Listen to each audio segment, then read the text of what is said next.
Hey guys, for this particular third generation Honda CRV, they had a lot of questions on our channel about the location of the OBD scanner. If you've watched the video, you know what an OBD scanner is and what it's for. It's located on the driver's side, right here under the trim. It's easily accessible, so it's easy enough to reach if someone's been looking for it, but has had problems. So, just so you know where it is, you don't even have to look to connect it.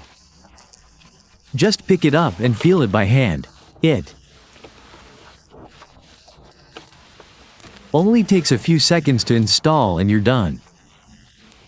If you found this information helpful, please like and subscribe. Good luck to everyone.